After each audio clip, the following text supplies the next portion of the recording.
Notre parcours PMA a failli échouer à cause d'une société qui se fout de la santé des femmes. Peut-être que je suis passée pour la féministe un peu hystérique, mais j'ai un coup de gueule à passer. En fait, pour notre parcours PMA, je sais pas si vous le savez, mais ma femme a donné ses ovules et là actuellement je porte notre bébé. En fait, quand on a fait la ponction du coup pour récupérer les ovules de ma compagne, on en a eu 14. Donc génial, 14. Sauf qu'en fait, les 14 étaient de mauvaise qualité, il n'y en avait que 3 qu'ils ont pu féconder. Et sur les 3, vu qu'ils n'étaient pas de très bonne qualité, ils ne savaient pas s'il en resterait au moins un. S'il n'en restait pas un, il fallait tout recommencer. Sauf qu'on n'a eu aucune information sur pourquoi, comment, tous les rendez-vous qu'on avait fait avant, j'ai jamais eu rien de spécial. Sauf un jour, un gynécologue, avant même qu'Olivia puisse s'asseoir, il lui dit « Bon, madame, vous avez un SOPK. Vous avez beaucoup d'ovocytes, mais en fait, ils sont petits, de mauvaise qualité, donc c'est un SOPK. » Voilà, du coup, vous voulez qu'on fasse quoi aujourd'hui? Ah ben, je vous prescris les piqûres pour votre PMA. Fin de la discussion. Il s'avère que ça a été la même rengaine avec l'adénomiose et l'endométriose. Lui a dit un jour, bon, vous avez sûrement de l'endométriose, mais bon, de toute manière, il n'y a rien à faire. Donc, on se retrouve avec une jeune de 28 ans qui a des maladies gynécologiques et dont les médecins se foutent complètement, ce qui a failli complètement faire capoter notre parcours PMA. On n'avait aucun ovule ponctionné qui n'était fécondable, et du coup, il fallait absolument tout recommencer, et ça aurait pu recommencer plein de fois. Maintenant, on est dans une errance médicale. Plus personne n'a reparlé à Olivia du SOPK, plus personne n'a reparlé de l'endométriose, parce que dans tous les cas, il n'y a rien à faire, donc on s'en fout. Mais comment vous pouvez me dire qu'une maladie, le SOPK, il me semble que c'est une femme sur 10 et l'endométriose aussi. Une maladie qui touche autant de femmes, il n'y a rien à faire, il y a très peu d'études, il n'y a pas de suivi. Enfin, comment c'est possible de laisser toutes ces femmes dans une errance médicale comme ça? Et je suis désolée, j'ai peut-être passé pour,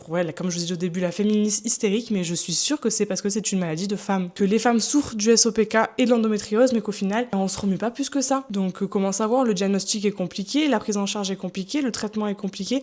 En fait, tout est compliqué, absolument tout le monde s'en fout. Voilà, ça m'a un peu énervée, je suis un peu remontée, et au moins je vous ai partagé ça. Dites-moi si vous avez des solutions pour ces maladies-là, si vous avez été suivi par des médecins qui ont vraiment pris les choses en main, je pense que ça pourrait aider beaucoup de femmes au final. Voilà, c'est tout pour moi aujourd'hui, et on se retrouve peut-être prochainement pour un prochain coup de gueule, qui sait.